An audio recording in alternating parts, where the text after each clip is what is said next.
பக்தி ஒளி நேயர்கள் அனைவருக்கும் வணக்கம். இந்த நாள் இனிய நாளாக அமைய வாழ்த்துக்கள். ஏல்பி ஜோதிட ஆசிரியர் சாந்தி தேவி ராஜேஷ்குமார்.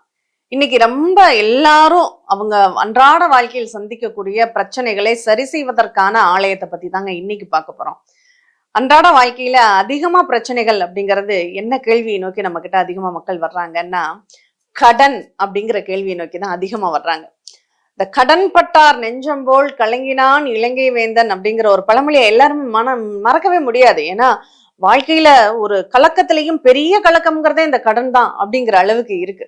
அப்படிப்பட்ட அந்த கலக்கத்தை சரி செய்யக்கூடிய, அதாவது வருமானத்தை பெருக்கி தரக்கூடிய ஒரு சிவாலயத்தை பத்தி தான் இன்னைக்கு நம்ம பார்க்க போறோம்.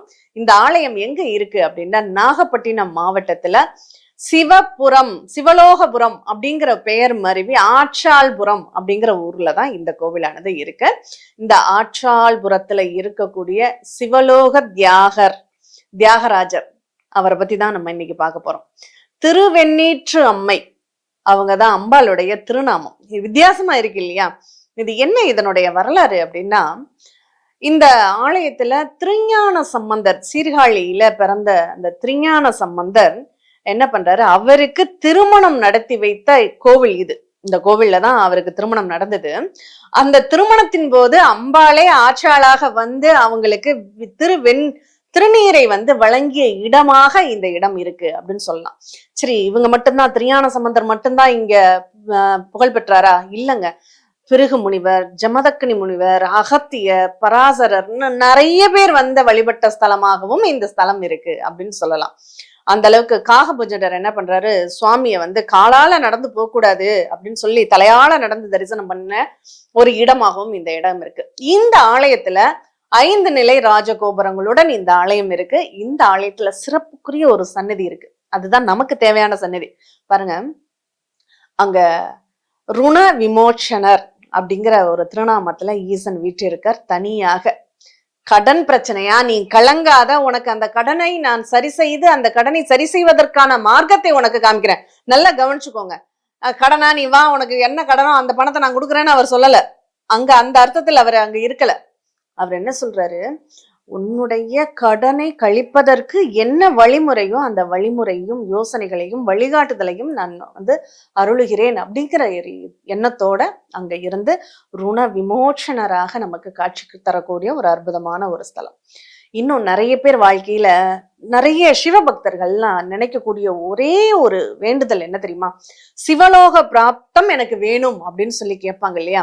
இந்த ஊரனுடைய, இந்த இறைவனுடைய திருநாமமே சிவலோக தியாகராஜர் அப்படிங்கிறது தான். அப்போ அந்த சிவலோக பிராப்தம் யாருக்கெல்லாம் வேணும்னு நினைக்கிறீங்களோ, ஐயா எனக்கு இந்த பூமியில, நல்லா கவனிச்சுக்கோங்க, 30-40 வயசுல போய் எனக்கு சிவலோக பிராப்தம் வேணும்லாம் கேட்காதீங்க. நான் இந்த பூமிக்கு வந்த எனது கடமையை, இந்த பிறவி என்னும் பெரும் கடனை நான் கழிச்சதுக்கு அப்புறம் உன்னுடைய திருவடியை அடையும் பெரும் பாக்கியத்தை எனக்கு தந்தருள்க அப்படின்னு சொல்லி நீங்க வேண்டுனீங்கன்னா கண்டிப்பா அது கிடைக்கும். அதுக்கு இந்த திருஞான சம்பந்தர் என்ன பண்றாரு, அந்த கல்யாணம், அந்த மனைவியை கரம் பிடிக்கும் போது ஒரு பதிகத்தை பாடியிருக்க.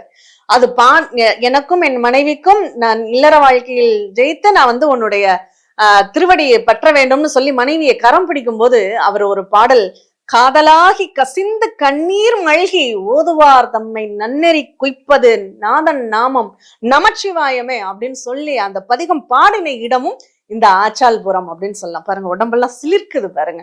அந்த அளவுக்கு அந்த இறைவனை நம்ம மனதார வழிபாடு பண்ணும்போது அந்த திருமண கோலத்திற்கு வந்த அத்தனை பேருக்கும் சிவஜோதி தரிசனம் கிடைக்கப்பெற்றது அப்படிங்கிறதா அந்த ஆலயத்தினுடைய வெகு சிறப்பு.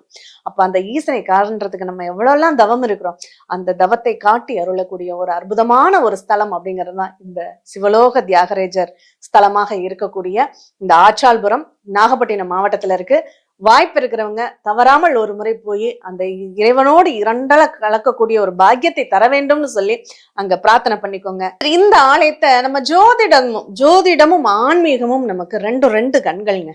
அதனால நம்ம ஜோதிட ரீதியாக இந்த ஆலயத்தை யாரெல்லாம் வழிபாடு பண்ணலாம், அதுல என்ன விசேஷம் இருக்கு அப்படின்னு கேட்டா, இந்த ஆலயத்தினுடைய ஸ்தல விருட்சம் அப்படிங்கிறது மாமரம். இந்த மாமரம் எந்த நட்சத்திரத்துக்கு உரியது தெரியுமா? மூல நட்சத்திரத்துக்கு உரியது. இந்த மூல நட்சத்திரத்தினுடைய விசேஷம் என்ன தெரியுமா? இந்த மூல நட்சத்திரம் கேது உடைய நட்சத்திரம். நம்மளுடைய முன் ஜென்மத்தினுடைய புண்ணிய பலன் இருந்தால் கண்டிப்பாக அந்த மூல நட்சத்திரத்துல அவங்க பிறப்பாங்க. இன்னைக்கு நம்ம அசால்ட்டா சொல்லிடுறோம், ஐயோ மூல நட்சத்திரத்துல ஒரு பொண்ணா வேண்டாம்பா அப்படின்னு. அப்படியெல்லாம் கிடையாதுங்க. உங்க குடும்பத்தில் ஒரு மூல நட்சத்திரம் இருக்கு அப்படின்னா உங்க முன்னோர்களுடைய ஆசி பரிபூரணமாக உங்களுக்கு இருக்கு அப்படின்னு அர்த்தம். அந்த முன்னோர்களுடைய ஆசை இருந்தால் மட்டும்தான் இந்த கேதுவின் நட்சத்திரத்தில் ஒரு குழந்தையானது அந்த குடும்பத்துல ஜனிக்க முடியும். அதுவும் மூல நட்சத்திரம்ங்கிறது அதுதான் ஆணி வேர் அப்படின்னே சொல்லலாம். வேருங்கிறது என்னன்னா மூலம்.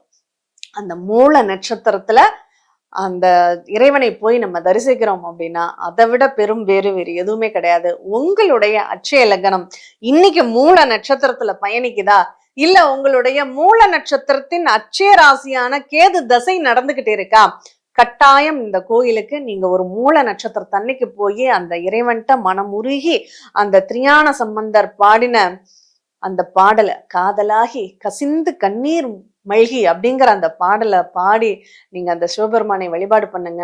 உங்க வாழ்க்கையில பொதுவா நம்ம சொல்லுவோம், மூல நட்சத்திரத்துல லக்ன புள்ளி போச்சுன்னா நம்ம மனசுல ஒரு இறுக்கமானது இருக்கும், ஒரு விரக்தியான மனநிலை இருக்கும். கடவுளே நீதான் எனக்கு கதின்னு நினைக்கக்கூடிய ஒரு நேரமாக இருக்கும். அப்படி ஒரு எண்ணம் உங்களுக்கு தோன்றுச்சு அப்படின்னா கட்டாயம் இந்த கோயிலுக்கு நீங்க போயிட்டு வாங்க. உங்க வாழ்க்கையில ஒரு நல்ல மாற்றம் அந்த இறைவனோட அருளால கிடைக்கும்.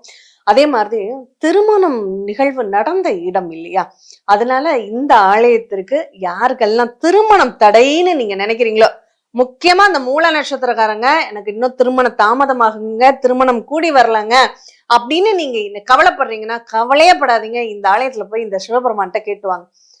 கண்டிப்பா உங்களுக்கு அந்த திருமணத்திற்கான வாய்ப்புகளை கண்டிப்பா தந்துருள்வார். அங்க அம்பாள் சன்னதியில போய் அம்பாளுகிட்ட பிரார்த்தனை பண்ணிட்டு, இதுதான் ரொம்ப முக்கியம், ஆச்சாள்புரம் அந்த அம்பாளுகிட்ட போய் நீங்க பிரார்த்தனை பண்ணிட்டு, திரியான சம்பந்தர் கல்யாணத்திலேயே விபூதி எடுத்து கொடுத்தீங்களே, என்னுடைய திருமண நிகழ்வுக்கு அருள் தாங்கன்னு சொல்லி வேண்டிக்கிட்டு அந்த விபூதி பிரசாதத்தை எடுத்துட்டு வந்து தினமும் அந்த அம்பாளை வேண்டி நெத்தியில இட்டுட்டு நீங்க படுங்க. கண்டிப்பாக உங்க வாழ்க்கையில வெற்றி வாய்ப்புகள், தடைப்பட்ட திருமணம் மட்டும் இல்லைங்க, இந்த மூல நட்சத்திரம்காரங்க எந்த ஒரு நிகழ்வு எந்த காரியங்கள் உங்களுக்கு தடையாகுதுனாலும் இந்த ஆலயத்துக்கு போயிட்டு வாங்க. நியாயமான வேண்டுதலுக்கு மட்டும், அதுக்காக நான் அம்பானி ஆகணும்லாம் வேண்டிட்டுலாம் போகாதீங்க. உங்களுடைய நியாயமான கோரிக்கைகளுக்கு நீங்க அந்த ஆலயத்துல போய் வேண்டுங்க. கண்டிப்பா அந்த நன்மைகள் கண்டிப்பாக நடந்தேறும்.